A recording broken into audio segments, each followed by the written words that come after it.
Hey guys, so today's video is kind of going to be a two-parter, depending on how this is going. So today I really wanted to talk about astral travel. And I see a lot of times people talk about astral traveling being astral travel, dimensions, span of reality, places, just things that your soul can, go. And I find a lot of people have a hard time, they have a hard time doing it. And it's one of two reasons. Because they listen to outside sources that may not necessarily be the best to listen to. And that being said, I just want to bless this vibe that we got going on in this space and allow the messages to come through and accurately. So, not many people know this. So, my initial spirit journey actually has been an ongoing thing. Like, I've been doing spirit doing. I have personally been on a spiritual journey. I've known a lot about the spiritual side, being that growing up, I was basically born with these gifts, you know what I mean? And my mom really did nurture that. My siblings, not so much. They were raised, in, or they adopted a manner of a more of a Christian mindset. And so I got to thinking, how many of us that were born with this or just felt lost for a period of time, that we as a society are just always told, put yourself in a box and don't have a personality. Like, you're here to work, you're here to do this, blah, blah, blah. Like, you can have a life, but is a life having? So let's get into this video. So my personal journey started when I was a kid. So the techniques I use may not be useful to someone else, but at the same time, I do think a lot of times people talk about astral travel and you can do it one of two ways. Meaning, you can basically meditate and have a body out of body experience. Now, with this being said, it takes a lot of practice. And I say this beforehand, like, if you plan on astral traveling, like, I'm not joking, you're trying to have an out-of-body experience, I will tell you this, like, feel your body. Cut out the caffeine, don't drink coffee, feel your body, eat leafy greens, very good sources of nutrients. Make sure your chakra system is cleaned out. And the metaphor that I've been using right now, technique-wise, is imagine there's a zipper running down the length of your body, whether it's in the front or the back. And basically unzip that piece of your, zipper on whatever side of whatever you think. So just basically unzip it for the crown, basically work and clear out that energy. Unzip it for your third eye, so on and so forth, down to your throat, so on and so forth, down to your root. So, and then when you're done with that, you're cleaning that out, you've given it back to the recycle bin, and you've sent it on its way, to the recycler. Basically remember to give back and say thank you. I tend to find, and then just zip it back up. So you need to make sure, and you need to practice this every day. So if you're trying to have this within now, I want to say, if you practice every day for a month, right? You sit down, you meditate, you clear your mind, you do all this thing. One thing I suggest is do not listen to binaural beats. Do not listen to tuning forks. Now, the reason I'm saying this is too much stimulation can actually ruin the experience. If you're like me, it's kind of like tuning in an antenna on the old rabbit ears or whatever of the analog TVs, and tune that into that vibration. And basically remove the dimmer switch. Basically turn it on. Now, when you go through your astral journey, like I said, it's important to keep hydrated. It's important to, eat well and stay energized. And this is why I tell people, cut the coffee, cut the caffeine, cut the energy drinks.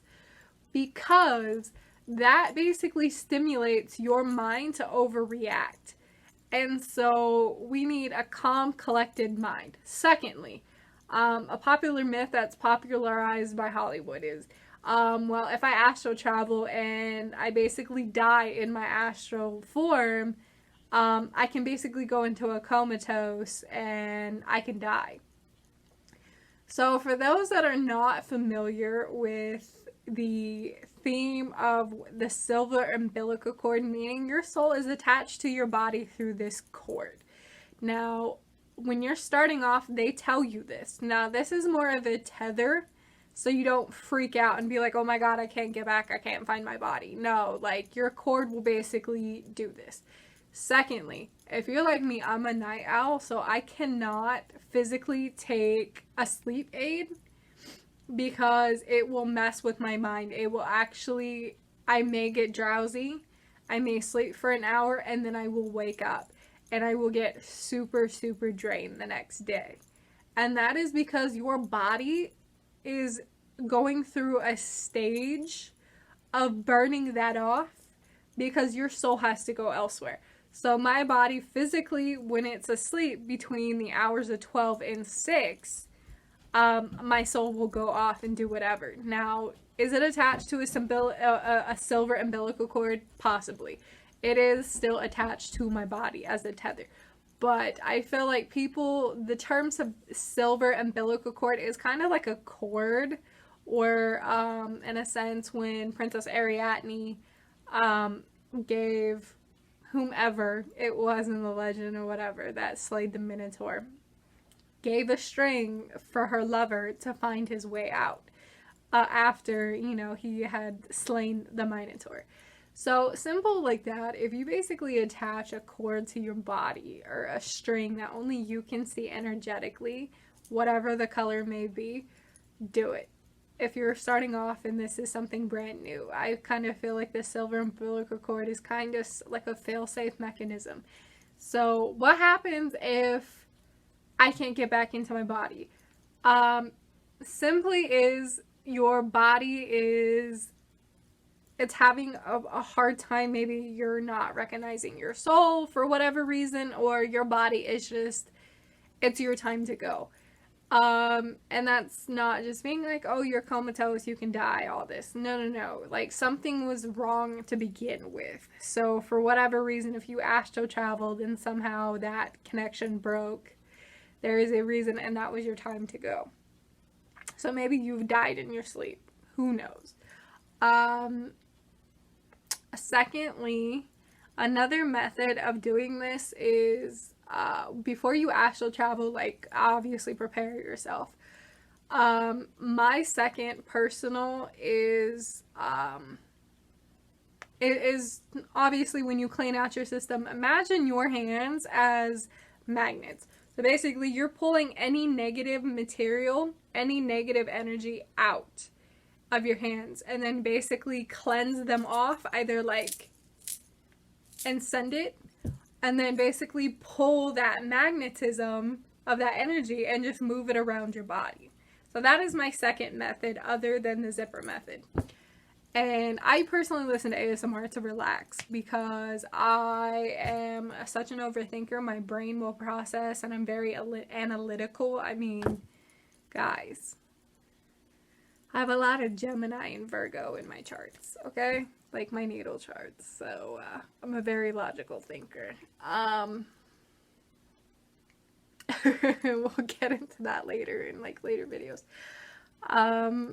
Yeah, basically sit down and really meditate and really think about what you're doing and why you're doing it.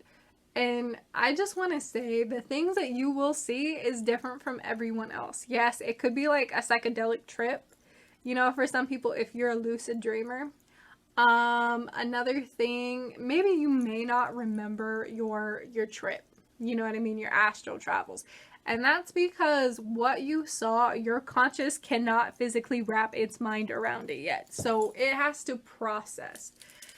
So my tips and tricks are obviously to stay healthy, stay, you know, hydrated, excuse me, basically meditate and basically make sure your aura system is clean. Because one chakra out of alignment, your entire system is out of alignment. It sounds bad, but yes, like one chakra is between you and a parasitic host that likes to feed off of your aura system, off of your emotions, whatever. So make sure you remove any dark energy from you, from your home before you do this. And, you know, as always, think of a backup plan, what you want to do and what you want to see. And basically ask if it's permissible to do so. Because what you do, and make sure you're in good company if you know your spirit guides, to basically ask them to show you. Spirit animals. I personally embody a lion. And I have that. So if I go off and do whatever, my lion is right there. As a form of protection if I need it. So let's talk about protection. So basically ground yourself out. And basically have your protection stones, do whatever, cast a black veil upon you or a mirror. So basically you see past this mirror, but someone or some entity cannot see it because you are completely blocked, so therefore they cannot harm you. Thirdly, I've used this analogy for a couple people, including my brother. Armor system. So basically pretend you have an armor that's not like Kevlar, it's not human made, kind of like Iron Man. You know what I mean? Imagine you have this energy suit or whatever, even the samurai. Like whatever type of suit of armor you need, like make it out of your personal energy. You know what I mean? Project it around you. And this is what you will travel in. This is what's going to protect you. And basically before, you know, your soul takes off, make sure that your energy armor is on. So let's talk about what you may see. I've seen and reported people talking to me that they've seen a cottage, a mountain stream, or like a little meadow, you know, and that's like very tranquil. They've seen like trees, a different path system. Someone said that they saw creation itself happen, like the Big Bang or like a supernova just exploding, and just colors that they've never seen or could not put a name to it. Some have said that they've actually energized an energy portal or a vein of energy and transported to a different dimension. I'm not saying it happens. It's not as easy as it looks. Another place I've heard is someone that astral traveled pictured in their mind, for whatever reason, the Parthenon. There is, and you don't have to do it in the spirit world. Like if you astral travel, you can go see different points on Earth or, you know, in the solar system. You can, if you have the ability to do so, you can basically jump out of this dimension into another within our own reality. And you'll see 4 or 5D, whatever. I think the weirdest one I've ever seen astro traveling is a planet that is within a dimension of our dimension. And this is a water planet, and it kind of had no inhabitants. It was just basically all in ruins. And all there was like fish people, fish beings. Not like Atlanteans or anything that you picture like in cartoons or, you know, things like that. I basically seen, how do I want to say that? I've been inside a nova, not like a supernova, but basically like, I can't even think of it. Like a star cluster system that's going, like, that's starting to birth, and just seeing all that gas intertwine and how hot the convection between, you know, a cloud, a nebula, and all that other stuff. Seeing how that's born. And it's kind of like being inside a nuclear reactor, if that makes any sense. Like, just looking down and without getting harmed. you can talk to individuals, and I'm very wary about this, about talking to individuals, especially if you're hearing them telepathically. So some of them teach you lessons, basically will welcome you open arms to their realm of being. There's people that have traveled back in time, not in past lives, but have traveled back in time and witnessed a civilization that they had no actual like incarnation in. So that, I mean, is pretty frequent. And so I got to thinking, what is something we as a society talk about when we talk about astral travel? We talk about time. Now, time travel is kind of something that's a lot more lucid than what you would think, because time is it's a bendable property, if that makes any sense. So what could be 4 or 5 days in one plane of reality could be 10, 15 minutes here, or it could be vice versa. What could be 15 lifetimes, away from us, or light years, excuse me, could be a matter of traveling a mile in a supersonic rocket that can break sound barriers, kind of like, on Stargate when they go into hyperdrive, or whatever type of portal that they open into deep space, you know what I mean? So what can you look for now? Okay, so this is what I wanted to talk to you about. If you happen to bring home after you've traveled and you just feel so worn out, you've done your energy cleaning, you just kind of feel something dark and dreary within yourself, it's not you. You have picked up what I call a parasite. Now, a parasite is an entity that likes to feed on the human aura system, or a spirit aura. And that's how they get their sustenance, kind of like a leech. That doesn't just suck your blood, it sucks energy from you. And how to repel that is to really work your energy system, call in for backup, ask your guides to do it. You can pay someone to do it, a healer or someone who is really good about doing that for you. But my trick is, imagine you're holding up a candle, and basically that candle or that fire is going all through. You're going to let it expand into every crevice and like a vein system. Like inside, you're going to imagine that you basically engulf this fire and you're letting it spread without destroying you, because it's a healing flame. Let it expand through your entire nervous system. Let it expand into the roots and the crevices and the abyss of your, energy fields.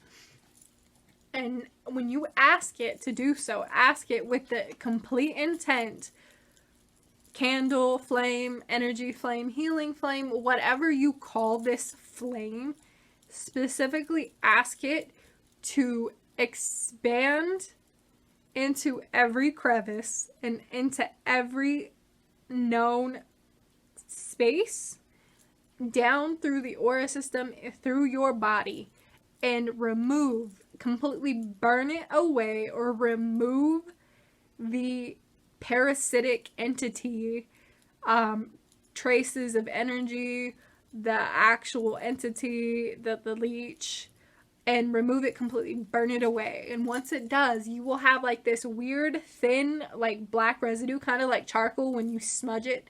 You're gonna have that. And imagine like it's just basically like tape. Or a better way is, remember when we used to put glue on our hand, let it dry, and just peel it off and it would look like skin? Imagine you did that and you're just gonna peel it away like a peel mask, but it's gonna come out in one large, and then basically put it in a recycle bin and set it out. Just basically say, okay, thank you for this energy, send the flame away, thank the universe, and basically put this film that you have put in the recycle bin and give it back to the universe to let it, recycle. Now, what is some of the weirder things that have happened astral traveling? Sometimes you can actually meet up with other souls to astral travel, and sometimes that you will meet like friendly people, you will meet family members that have passed on, or you know, really close friends that may have passed or whatever, and they can teach you, you know, this stuff. But really, my first thought is you need to ask permission to do so and make sure that you practice every day, that you don't just go in there expecting something to happen, because of the fact that things can go so wrong. And I personally am not explaining the way I should, and like I said, this is supposed to be a two-part, and I really do want to get into specifics, but this is a video just talking about what you can do technique-wise. What works for me is not going to work for you or work for someone else. Now, what you see on the internet, take it with a grain of salt. Like, you need to practice. I'm telling you guys, practice at least 1 month before and sit down and really practice mindfulness. Practice the ability of seeing your aura. Now, there's one common trick to see your aura if you can't see it, is go into a dark room by a mirror and hold a candle up to the mirror and stare into the reflection of the candle. Now, when that flame and that reflection that you're staring at for, say, 10 minutes or whatever, like, let your eyes expand. Like, really shut your mind off and just basically focus on that flame. Now, the colors that come out of that flame, out of that reflection, are your true aura colors. And that's basically a common way to see your aura. Now, when people talk about when they clean their aura, they talk about getting color of it. Now, I've heard this, and I've never really tried it. So, one person explained to me that they basically imagine themselves on the center of a turbine for a windmill, and basically they just spin all of that out, all that negative energy, and basically float it to the wind, you know what I mean, and send it on its way. I've heard people say that instead of color, because we see what we interpret as color is just light wave frequency, that we are told, oh, that's that color, right? So instead of looking at the color per se, imagine it's just clear energy, like water. It's clear like that, and it's very fluid. And imagine that creeping over, like over a golden rain or whatever. Imagine what you need to do to clean it. I use the zipper method and basically pull energy in at the light wave, not the actual color. Because, like we were talking about, you can program a quartz crystal to take any place of any crystal. And it's just programming your willpower into that and asking specifically to that crystal to take a place of another. So you can program a clear energy, like a clear quartz. You can program that energy to take the place of whatever energy that you're lacking in your aura field, and basically use that as a way to restore your aura. So yeah, I just have the weird feeling that maybe some of you need a tarot today. So cards, please give us a reading for the collective. What is going on in the collective conscious today? What is going on in the collective conscious today? What is going on in the collective conscious today? What is going on? Like, what is going on with you guys? Like, what have you been doing? What, if you're new here, so my name is Michelle. I know I'm totally like spaced this off. So my name is Michelle. I am currently a practicing novice tarot reader. And so this is my way. I actually have a fear of public speaking. And so I really wanted to put myself out there because I'm tired of one-size-fits-all labels of spirituality. Now, I've been practicing spirituality since I was a little kid. I've been seeing spirits maybe not full visibility. I see it shadow mainly. I'll see kind of black figure. I'll kind of see white orbs here and there floating around. I'll hear voices. I'm clair audio buoyant. I am a practicing, obviously I'm a practicing tarot. I'm actually thinking about wanting to go into Reiki. I'm just looking at programs, and I just wanted to get back the knowledge that I've personally been given and what I think. I find a lot of times people struggle with things that they buy that, or it gets fed to them that is necessarily not true, or they go about it the wrong way, if that makes any sense. So that's why I say I feel like, you know, spirit is such an umbrella term for many different faiths and beliefs that incorporate that.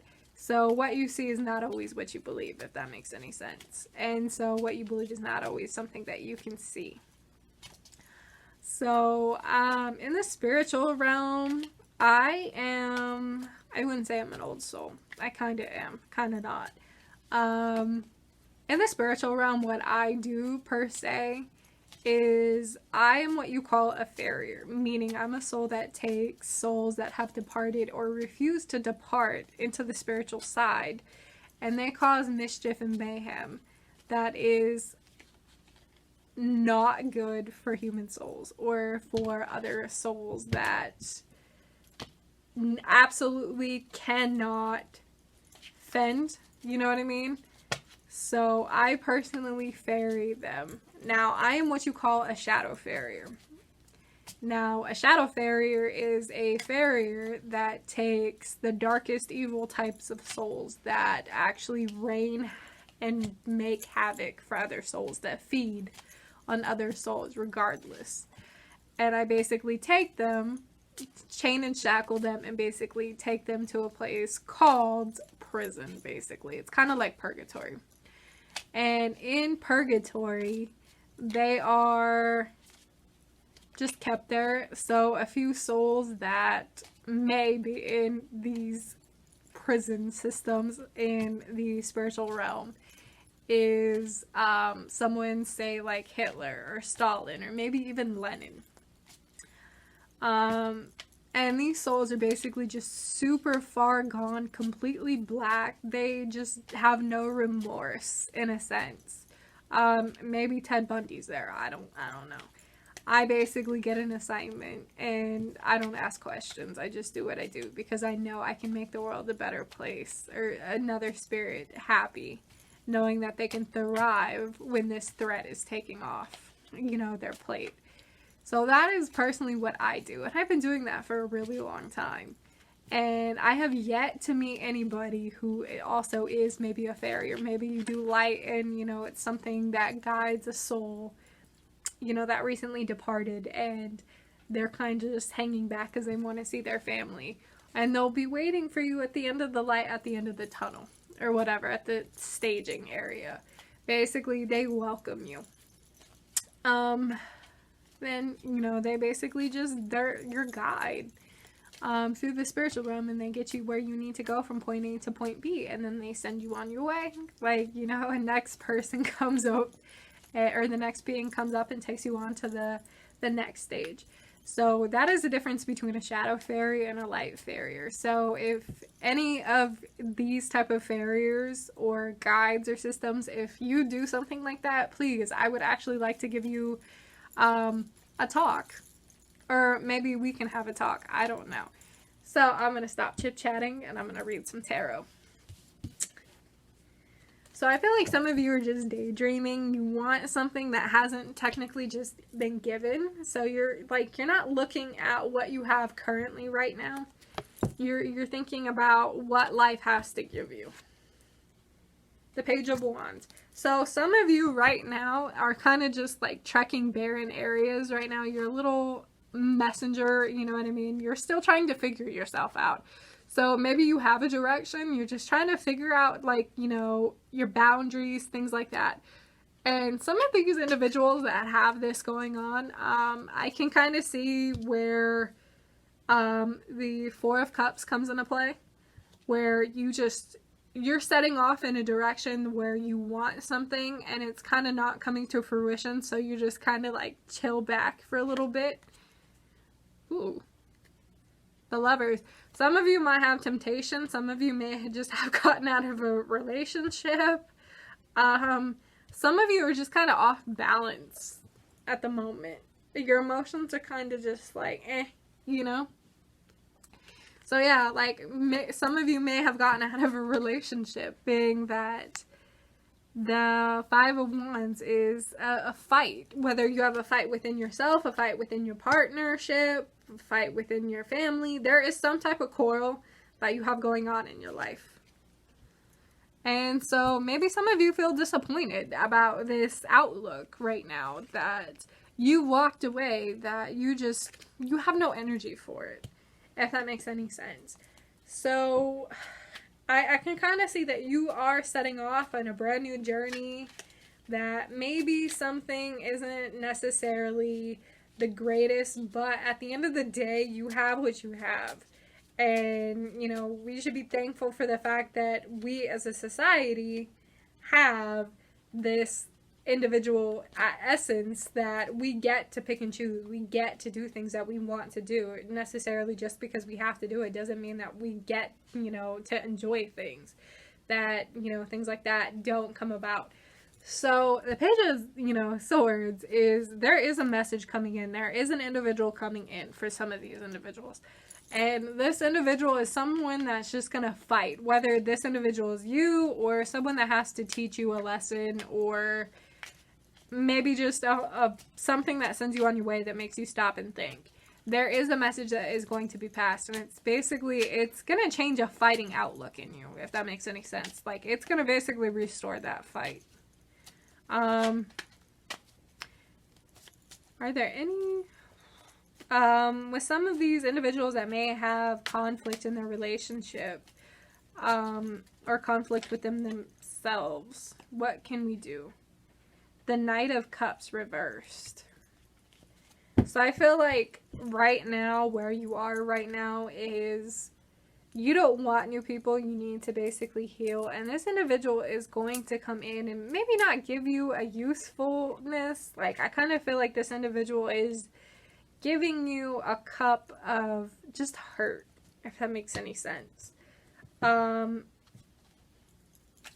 Versus the Page that fight. So there's a counterbalance, you know what I mean?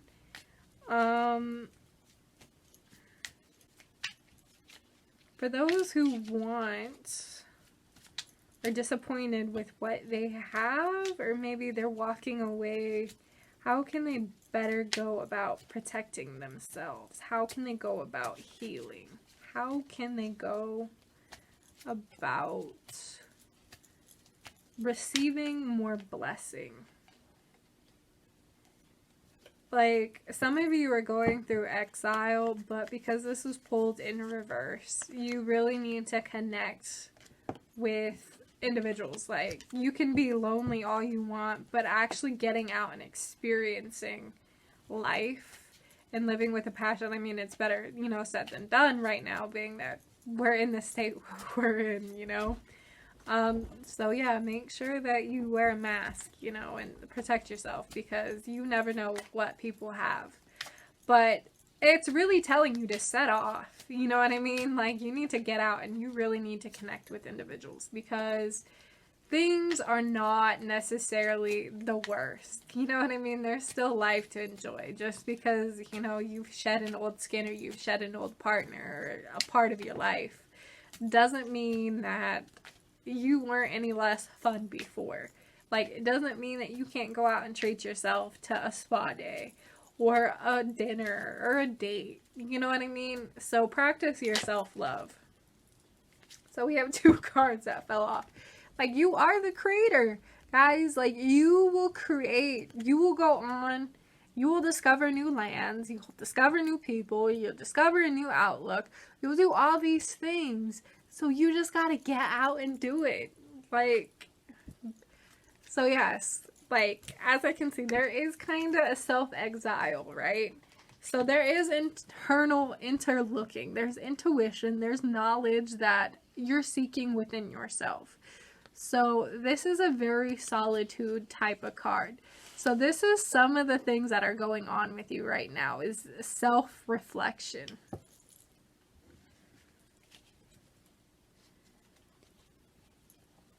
Time will heal all. Like, you just gotta let and open yourself up to the healing. And I promise you, like, this self-reflection and what you need to heal, like with the Hermit, will really open and it will heal you. So the Hermit is, you as the Hermit will open yourself up and reflect with the inside. And you will basically adopt new things that are best for you, and then you'll leave the rest in the past. Like, don't cry over spilt milk, love. Like, life is too big to basically make, you know, the decision to be stuck on just one individual. So, you know what? Like, get your cry on, do whatever you gotta do, you know, cut the toxicity, do what you need, and go about that. So, we're gonna talk about financial. So, your finances right now are kinda, they're here, and you have the sight to be here. So, we have to be really realistic about that. So, yes, this is, you may financially get a new promotion at your work, where you work. You'll basically be recognized. So, so that card is saying that, there could be an inheritance. There could be a bump in your job. Whatever you do, there could be a money flow going on. But you have to cultivate it the right way. So don't be this page. Don't be novice about it. And then we have judgment. So you're being very self-critical right now. And just like realize that you don't have to be this way. Like, you don't have to listen. Like, you are your own worst critic, so I see that you're judging yourself pretty harshly right now. And, you know, this is where self-love is really going to help with, you know, the Hermit. Is for you to judge yourself for what happened in the past is not your fault. Maybe, yes, it could be a little bit of your fault. But there's always two parties to play in this. There's always three sides of a truth. So don't ever let yourself feel like you are not good enough, because you are. Thank you, cards. Are there any more cards that would like to come out and speak the last remaining message or two? Are there any last cards? Yeah, so we're working on ourselves. We're just working away. Not necessarily at work, but in ourselves. This is what it says. There is a journey, right? Like, there is a journey, and you have a lot of pages. You have the Page of Swords, the Page of Wands, and the Page of Pentacles, along with the Knight of Cups and the Hermit. So there is so much you're reflecting on right now when you're setting off, and you're basically discovering new things about yourself. So welcome to singlehood if those are in a relationship and you're coming out of this, or you basically are single for whatever reason, not in a relationship. Self-reflection is really big right now. And with that being said, for those that are in a relationship that is on rocky ground right now, that you're in a fight, I'm saying beware that it could end in a relationship. So is our relationship, for those who are in a rocky marriage, is there an ending that I'm seeing? Or is there a transition? Is the relationships for those that I'm seeing on rocky ground right now, potentially rocky ground with the fighting, is there death of a relationship, or is there transition? So we have a balanced stalemate. So we have a decision that has to be made. And for those, because I pulled this in reverse, some of you are kind of just, you're out of balance with your partner. And because of it being reversed, there is just something that you love this individual, but this individual is just not right at the moment, if that makes any sense. So, but there is a misunderstanding. There is just something that may be able to work on, or how do I want to say that? A temporary break, not necessarily a end of a relationship. Maybe you just choose to break it off for a little bit. Maybe you just got to focus on you because you don't know, or maybe you just feel bored or stifled with this relationship. So basically there is something that is not right that you have to basically put self-reflection in. So because we're talking about this as a relationship, we're talking materialistic items, basically what you need to get rid of, what you can get rid of. And I find that sometimes this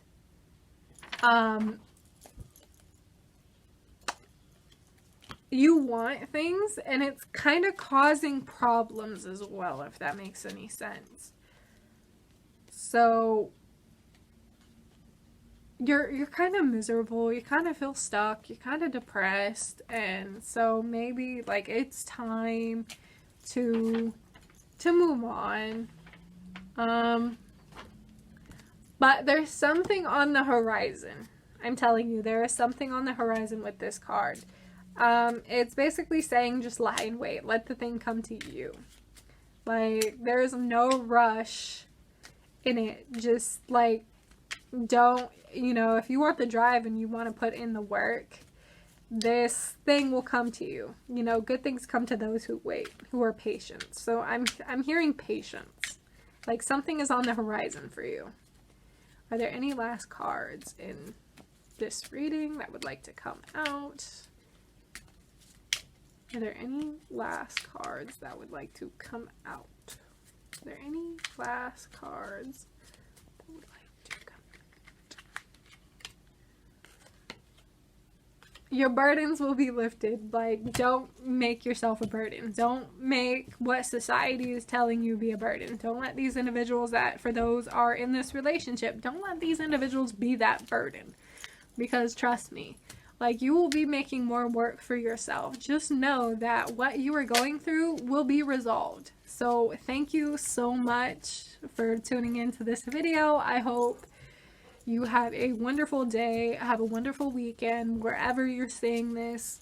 Peace, love, happiness, everything. Please take in mind and consideration that what you do affects you. And I am no way responsible for that, for the advice that I've given, because you've taken that advice. So figure out what works for you, because what works for you will not work for someone else. So thank you so much. Thank you so much for tuning in. And I hope you have utmost love, compassion, and hope. And if no one has said this, I truly, truly, from the bottom of my heart, am so grateful that you've tuned in and you are loved. So thank you so much.